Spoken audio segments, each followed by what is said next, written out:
எல்லாருக்கும் வணக்கங்க. தனுசு ராசியில் பிறந்தவங்களுக்கு வரக்கூடிய பங்குனி மாதத்தில் கோட்சார ரீதியாக வரக்கூடிய கிரக அமைப்புகளால் எந்த மாதிரியான மாற்றங்கள் வரப்போகுதுன்றது பற்றி தானுங்க ஆதாரபூர்வமாக இந்த பதிவில் நம்ம பார்க்க போகிறோம். இன்றைக்கி இருக்கிற காலகட்டத்தில் பலன்கள் சொல்கிறதுக்கு 1000 பேர் லட்சம் பேர் இருக்கிறாங்க யூடியூப் சேனலில். ஆனால் சொல்லக்கூடிய பலனில் ஜீவன் இருக்கணும், உசுர் இருக்கணும். உசுர் இருக்கணும்னா சொல்லக்கூடிய பலன்களுக்கு ஆதாரம் வேணும். அப்படி ஆதாரம் இல்லாமல் சொல்லக்கூடிய பலன் அது ஆதாரம் இல்லாமல் சொல்கிறாங்கன்னா அது மிகப்பெரிய பாவம். நம்ம யூடியூப் சேனலில் எந்த ஒரு பதிவு நான் கொடுத்தாலும் அந்த பதிவுக்கு நிச்சயம் ஆதாரம் கொடுப்பணுங்க.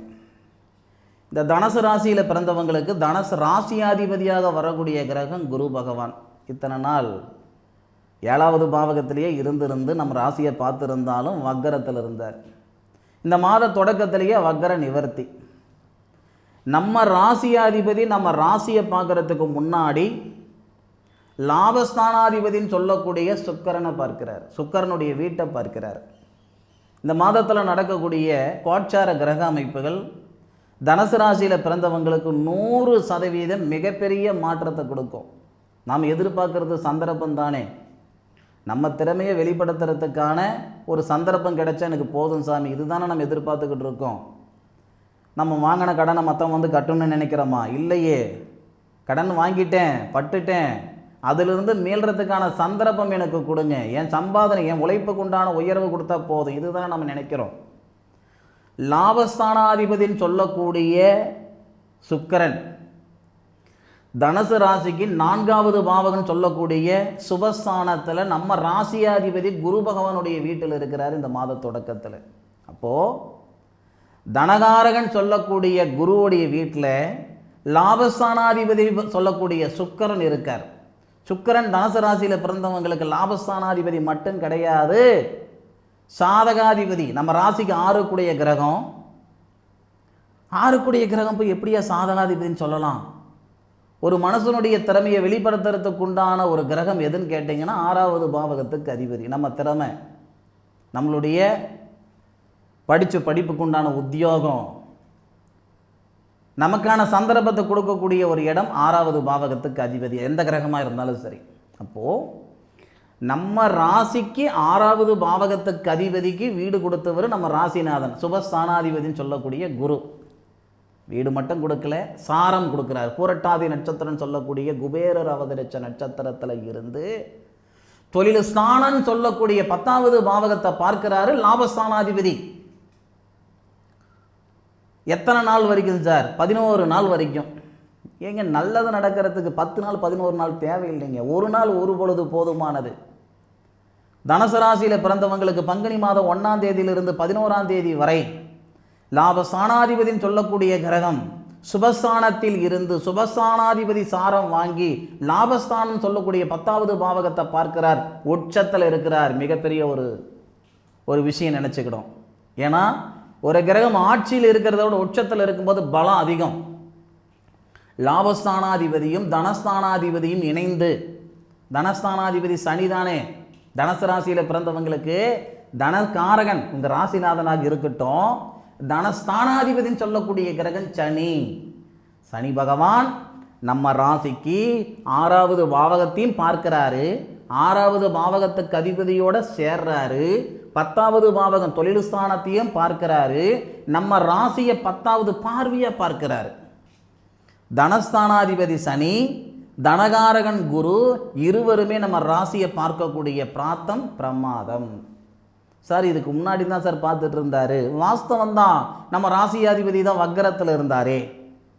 ஒரு கால் வாக்கிய பஞ்சாங்கம் தான் உண்மை அப்படின்னா, நான் திருக்கணித மொசத்தையோ வாக்கிய மொசத்தையோன்னு சொல்ல வரல. அப்படி இருந்தால் மார்ச் மாதம் 6ஆம் தேதி தான் நமக்கு சனி மாறினார். எது எப்படி இருந்தாலும் வாக்கியமோ திருக்கணிதமோ சனி பகவான் மீனத்தில் இருக்கிறது உறுதி. அப்போ சனி பகவானுடைய பார்வை, நம்ம ராசியாதிபதி பார்வை நம்ம ராசி மேலே படுது. இது உயர்வை கொடுக்கறதுக்கு உண்டான நேரம். இதுக்கு இன்னொரு ஆதாரம் கூட கொடுக்குறேன். நம்ம ராசிக்கு 10 குடையம்னு சொல்லிட்டு இருக்கிறோம் இல்லைங்களா, தொழில் ஸ்தானாதிபதி. அந்த தொழில் ஸ்தானாதிபதி 27ஆம் தேதி, பங்குனி மாதம் 27ஆம் தேதி நம்ம ராசிக்கு 4வது இடத்துக்கு போகிறார். இதனால் என்ன சார், நீச்சம் தானே சார் ஆறாரு, நீச்சம் ஆகட்டும். புதன் குரு கிரக பரிவர்த்தனை, 10வது பாவகத்துக்கு அதிபதி புதனும் சுபஸ்தானாதிபதினு சொல்லக்கூடிய குருவும் கிரக பரிவர்த்தனை. நீங்கள் யாராக இருக்கட்டும், வெளியூரில் இருந்தாலும் சரி, வெளிநாட்டில் இருந்தாலும் சரி, உள்ளூரில் இருந்தாலும் சரி, உள்நாட்டில் இருந்தாலும் சரி, வேலை இருக்குது வேலை இல்லை எப்படி வேணாலும் இருங்க, உங்களுடைய எதிர்பார்ப்பு பூர்த்தி அடைகிறதுக்கு உண்டான நேரம் இது. 27ஆம் தேதியிலிருந்து 30 தேதி வரை இன்றைக்கி சம்பாதிச்சவங்க, சாதித்தவங்க, பெரிய லெவலில் இருக்கிறவங்க, 1000 பேர் 1,00,000 பேருக்கு வேலை கொடுக்கக்கூடிய ஒரு நிறுவனத்தின் தலைவர், நிறுவனத்தார் எல்லாருக்குமே இந்த பிரபஞ்சம் ஒரு சந்தர்ப்பம் கொடுத்துருக்கும். இல்லை, வளர்ந்தவங்க எல்லாருக்கும், வாழ்ந்தவங்க எல்லாருக்கும், சாதித்தவங்க எல்லாருக்கும் இந்த பிரபஞ்சம் ஒரு சந்தர்ப்பம் ஒரு நாளில் கொடுத்துருந்துருக்கும். அதை பயன்படுத்திக்கிட்டதுனால தான் அவங்க மேலே இருக்காங்க. அந்த மாதிரியான சந்தர்ப்பம் தனுசு ராசியில் பிறந்தவங்களுக்கு 27, 28, 29, 30 3 நாள், 3 நாள் தான் மெயின், அதிகபட்சம் 4 நாள் தனுசு ராசியில் பிறந்தவங்களுக்கு இந்த பிரபஞ்சம் கொடுக்கக்கூடிய தங்கமான நேரம் பார்த்துக்கோங்க. அதுக்கு முன்னாடியே ஒரு சில நேரமெல்லாம் இருக்குதுங்க. இந்த பூர்வ புண்ணியஸ்தானாதிபதினு சொல்லக்கூடிய செவ்வாய் இருக்கார் இல்லைங்களா, அந்த செவ்வாய் நம்ம ராசிக்கு 3வது பாவகத்தில் இருக்கார், தொழில் ஸ்தானாதிபதியோடு சேர்ந்து இருக்கார் செவ்வாய். குரு புத்திரகாரகன் குரு நம்ம ராசிக்கு 3வது பாவகத்தில் இருக்கக்கூடிய புத்திர ஸ்தானாதிபதியை பார்க்கிறார். புத்திர பாக்கியத்தில் இருக்கிற சங்கடங்கள் நீங்கும். கல்யாணம் வருஷமாகுது, 5 வருஷமாகுது, 10 வருஷமாகுது, 12 வருஷம் ஆகுது, திருமணமாகி புத்திரபாகியம் இல்லாமல் போகாத கோவில் குளம் இல்லை, பண்ணாத பரிகாரம் இல்லை, பார்க்காத வைத்தியம் இல்லை, கேட்காத ஜோசியமும் கிடையாது. கேட்ட ஜோசியம் பொய்யாயிடுச்சு, பார்த்த வைத்தியம் செலவழித்த காசு செம்பாகி போச்சு, கேட்ட ஜோசியம் பொய்யாயிடுச்சு, கும்பிட்ட சாமி கல்லாகி போயிடுச்சுன்னு நினைக்கக்கூடிய தனுசு ராசியில் பிறந்தவங்களுக்கு வரக்கூடிய பங்குனி மாதத்தில் ஏற்படக்கூடிய நிகழ்வு 1ஆம் தேதியிலிருந்து 19ஆம் தேதிக்குள்ளார தீராத புத்திரபாகிய தடை தீரப்போகுது. சார் உண்மையா சார்? ஏங்க இதை விட ஒரு எடுத்துக்காட்டு எப்படிங்கன்னா சொல்ல முடியும். புத்திர ஸ்தானாதிபதியை புத்திரகாரகன் பார்க்கிறாரு. புத்திர ஸ்தானாதிபதினு சொல்லக்கூடிய கிரகம் ராகு சாரம் வாங்குறார். அந்த ராகியும் தானே நம்ம பார்க்குறாரு குரு. நல்ல நேரமாச்சு. அப்போ குழந்தை பாக்கியத்தில் இருக்கிற சங்கடங்கள் முழுமையாக சரியாகும். இது 1ஆம் தேதியிலிருந்து 19 தேதி வரை. 1ஆம் தேதியிலிருந்து 11ஆம் தேதிக்குள்ளார, ஏன்னா லாபஸ்தானாதிபதி தொழில் ஸ்தானத்தை பார்க்கிறாரு. தொழிலில் வளர்ந்துடுங்க, உயர்ந்துடுங்க, வேலையில் மாற்றங்கள் பண்ணிடணும் அப்படின்னு நினச்சிங்கன்னா எடுத்துக்கோங்க. அந்த நேரத்தை இடமாற்றங்கள் செய்கிறது.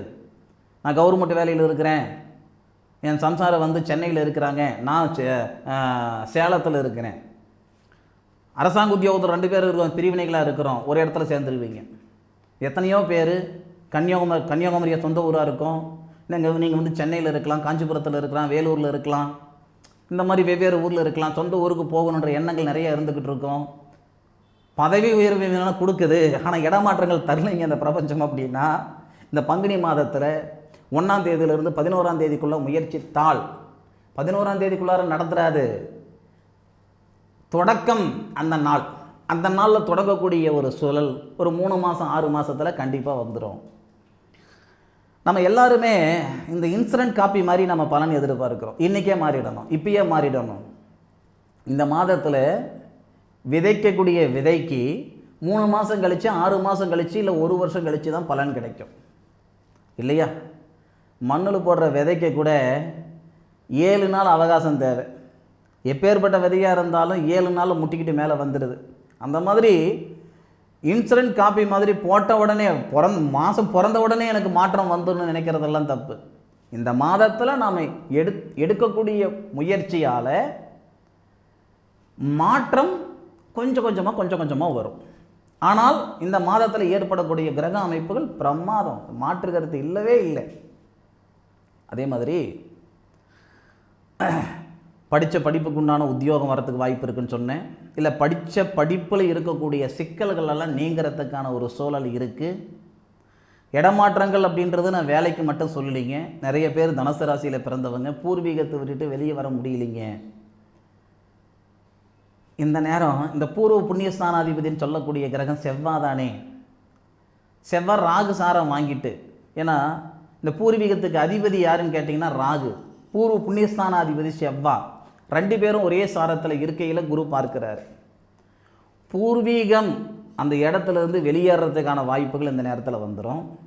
பூர்வீக சொத்தில் இருக்கிற சங்கடங்களெல்லாம் நீங்கிறதுக்கான வாய்ப்புகள் வந்துடும்.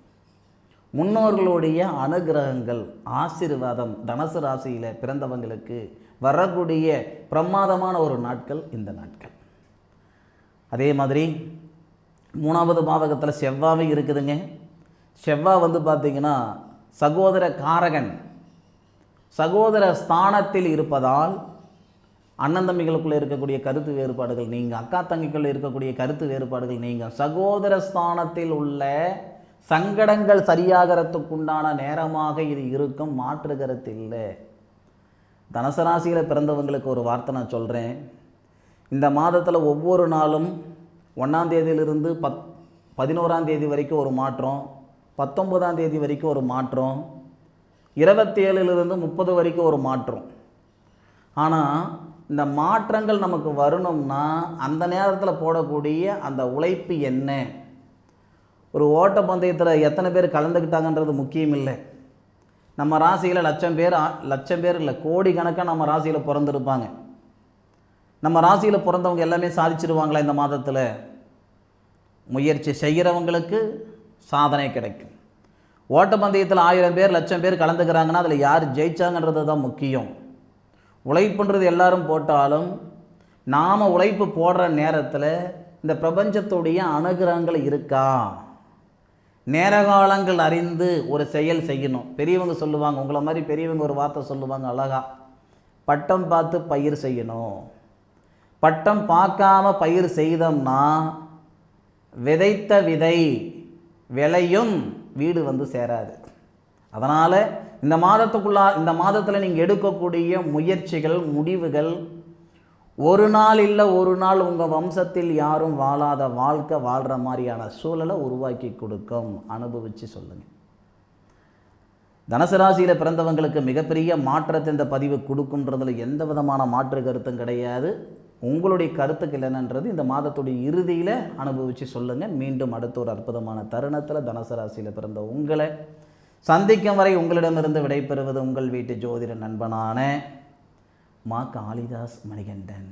திருச்சிற்றம்பலம். வாழ்க வையகம், வாழ்க வளமுடன்.